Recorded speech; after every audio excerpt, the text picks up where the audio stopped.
Hey everyone, I'm Conor Svensson, founder and CEO of Web3 Labs.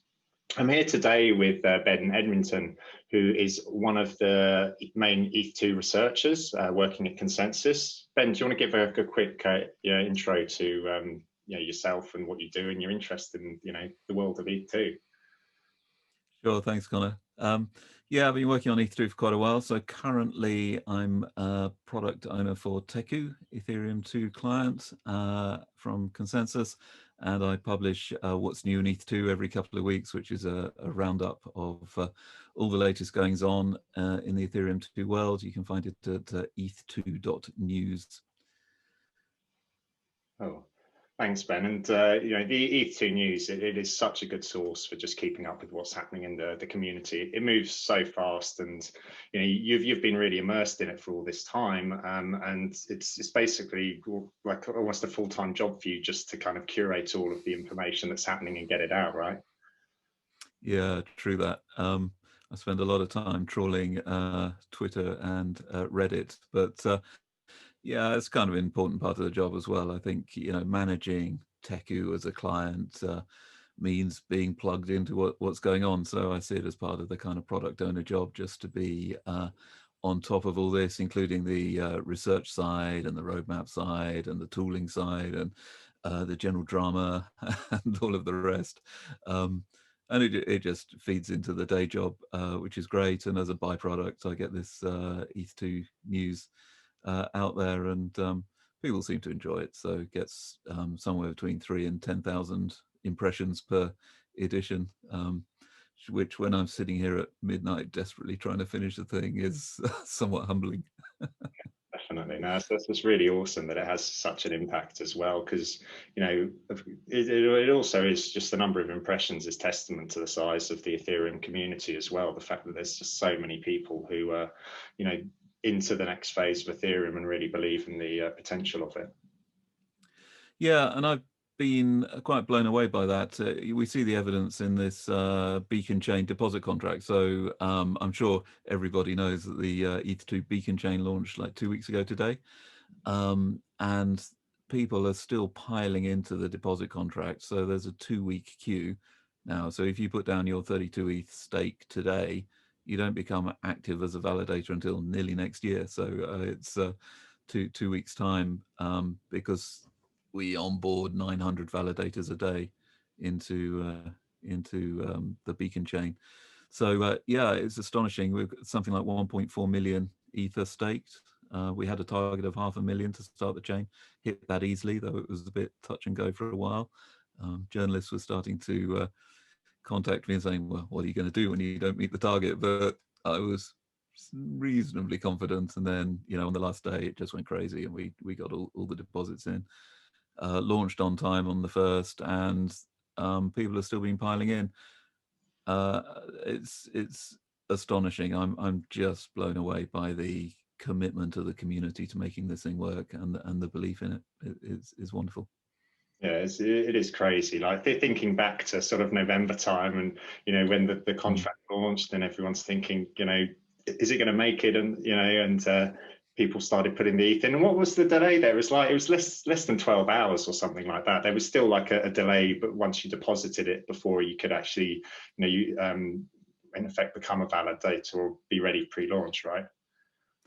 Right. So if you got in before the 24th of November, you were a Genesis validator. I think we had about 21,000 plus of those. If you got in after the 24th of November, you got queued up to join later. So we've had 10,000 or so join since Genesis. And as I say, there's a 2-week queue to join from now. The chain started 23 seconds late, but that was a little legacy of proof of work. The start time of the chain depends on the block time, the ETH1 block time that contains the last deposit that gets into Genesis, and that's normally Ethereum blocks are like 14 seconds, but we had a little pause and it came in 23 seconds past the hour. So forever we have this midday plus 23 seconds baked into the Genesis block of Ethereum 2, which I think is very cool because it's a little remnant of proof of work inside the proof of stake chain. 23 seconds lag. Yeah. And when the actual network went live 2 weeks ago, what was the atmosphere like among the Teku team? Because on our side we were kind of had our nodes running up, and it was just everything went so smoothly. And so I'd love to sort of get your inside view as well, because there's so much on the line, right? Yeah, it's kind of funny. The first test nets that we did, I was much more nervous, and some of the test nets were quite bumpy, to be honest. And you do it for the first time, working in this coordinated way between the teams to bring up a network together.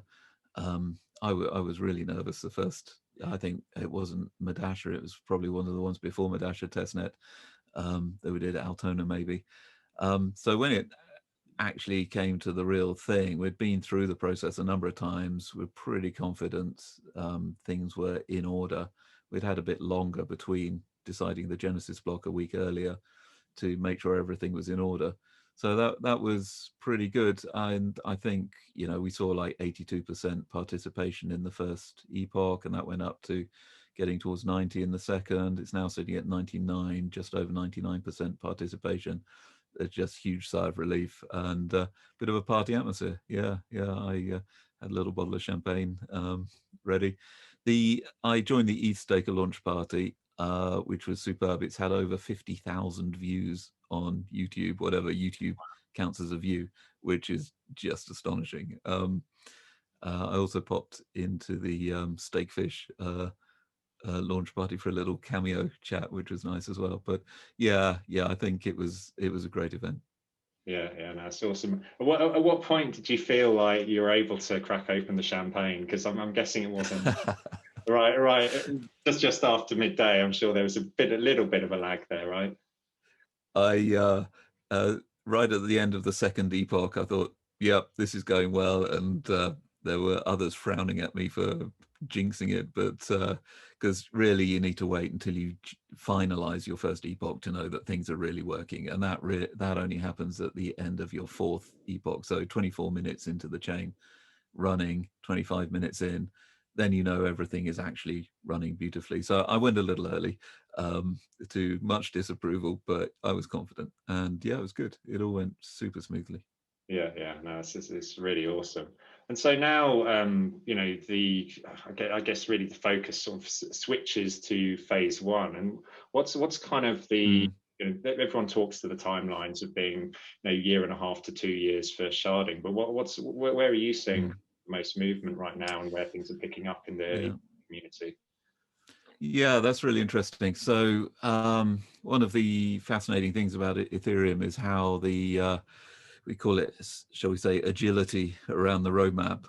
So we're always reinventing what comes next in a good way, I think, responding to developments and community requirements and so on. So we used to have this very neat linear roadmap where it's phase 0, phase 1, phase 2, and then we're phase 2 being some abstract execution engine thing. And then we put Ethereum 1 on top of that.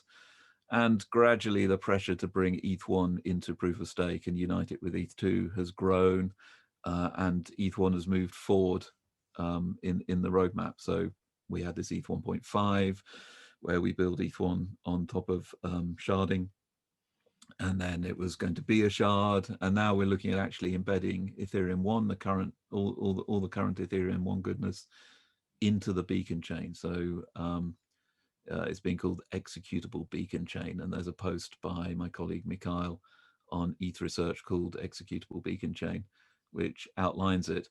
And this is a very practical, very pragmatic way quickly to get Ethereum 1 into Ethereum 2. So turn off proof of work, get it all working with proof of stake. Mikhail's doing a prototype of this. He told me earlier today that should be able to get a testnet up and running in a couple of weeks, beginning of the new year, and we can start, running Ethereum 1 transactions on proof of stake, which would be very cool indeed. And in parallel to that, then we work on sharding. So ETH1, the merge, let's call it the merge, ETH1, ETH2, and sharding are now somewhat decoupled. They don't depend on each other, and it's not clear which comes first. We could do sharding first, or we could do the merge first. Doesn't really matter. And light client support is the third stream, which again is independent of the other two, very important, and we'll be working on that in parallel. So I think sort of priorities and timelines will sort of fall out in the new year as we dive more deeply into these things. Within Pegasus, in ConsenSys, we're looking at, we're the only team that's got a kind of in-house ETH1 client and an in-house ETH2 client, and we're looking at how does it make sense to bring these two together to be a combined ETH1, ETH2 engine, on our Java platform. So we're working with the Besu team on that, and yeah. So in terms of timelines, I think it telescopes things somewhat. So we could actually see turning off proof of work, the merge, on an accelerated timescale. Technically, doesn't seem to be that hard. There are some open issues, but the main challenge is not technical. I suspect the main challenges are going to be governance related, because there's a lot of value on this ETH1 chain, and you don't mess with it lightly. So there's a lot of conversations to be had, and we've been through all the like prog power discussions, EIP 1559, and these are relatively minor changes in comparison. So I expect a degree of discussion. But on the other hand, everyone knows that Ethereum's been destined for proof of stake. I mean, it's been in part of the story for Ethereum since day one. So I'm hope for not too much pushback.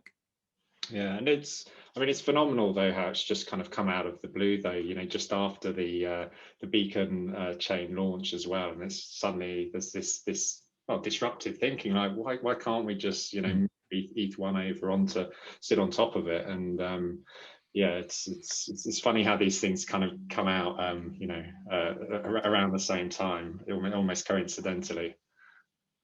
Yeah, and I'm becoming a convert. I mean, in my old life, I worked for a Japanese multinational, and we planned everything to the nth degree and had massive Gantt charts and phases and gates, and we wrote our acceptance tests before we started writing code, which and stuff like that. And this is a very different world where, in one sense, we're making it up as we go along. And I think it's almost a fair way to characterize it. But it makes a lot of sense. It just works. We know where we want to get to. We're not always quite sure how we're going to get there. But as we complete each phase, each step, then the next step on the journey becomes clearer. And it's been very interesting to see how that's played out over the last couple of years. And I think it's working. I mean, there aren't any other projects that seem to be overtaking us just now, so I'm okay with it. Yeah, and just again, talking to the Beacon chain launch, the fact that the community came together and made that happen, and you've got four main clients supporting it as well. It's amazing, and then thinking about how much value there is kind of staked in the network too. It's just testament to how powerful the community is and what they can achieve.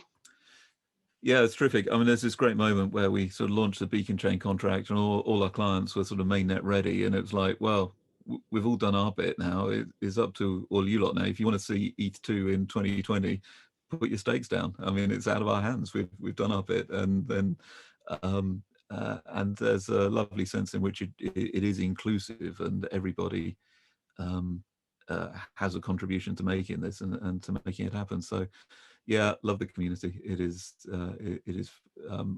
Ethereum's superpower. I've said this in articles I've written. This is the superpower of Ethereum. Yeah, no, absolutely. That kind of you could almost call it loose governance, in that it's not a formal structure as such, but the community manages to implement change after change after change through the system. It's a very powerful thing compared with many other networks.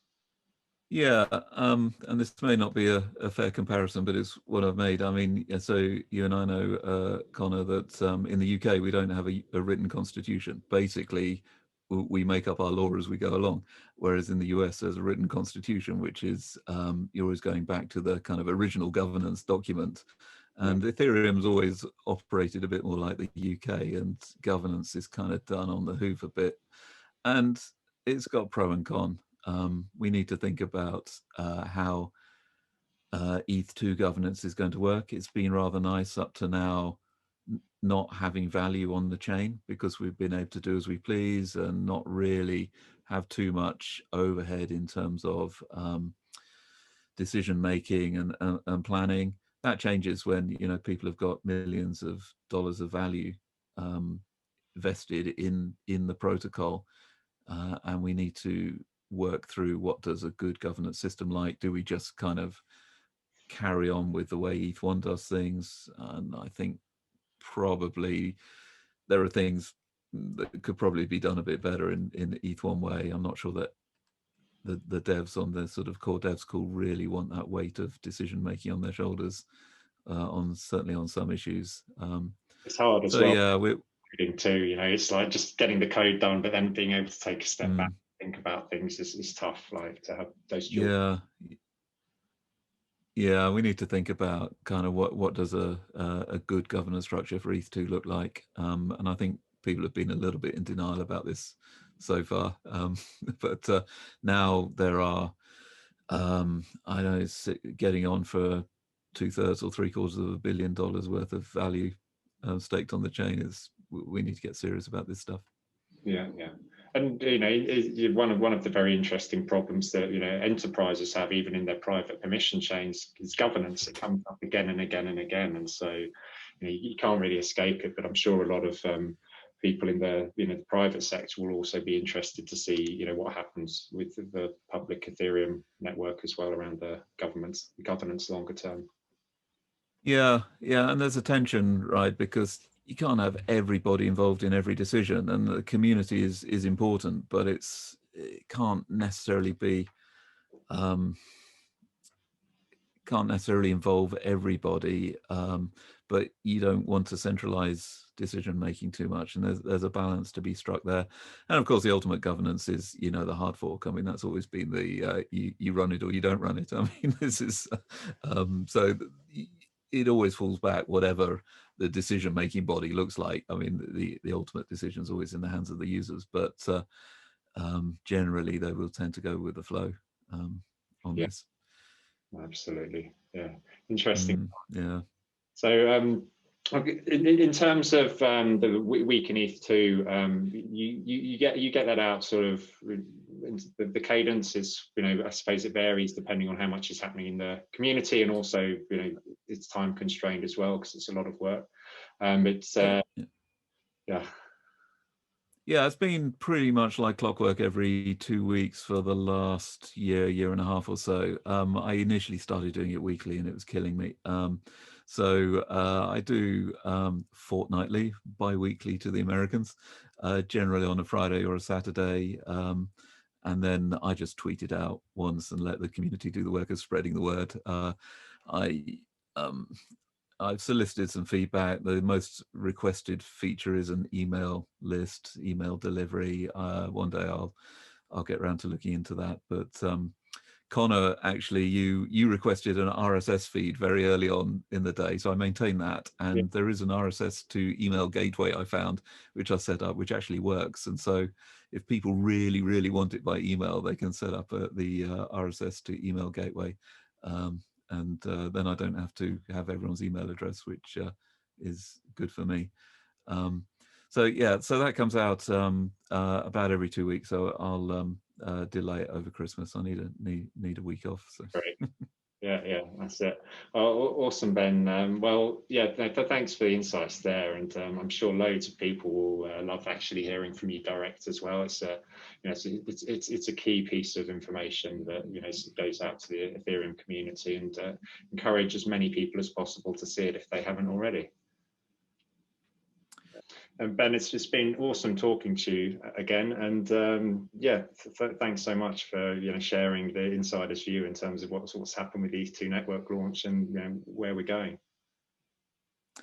Thanks, Conor. Great to talk to you as ever. Cheers.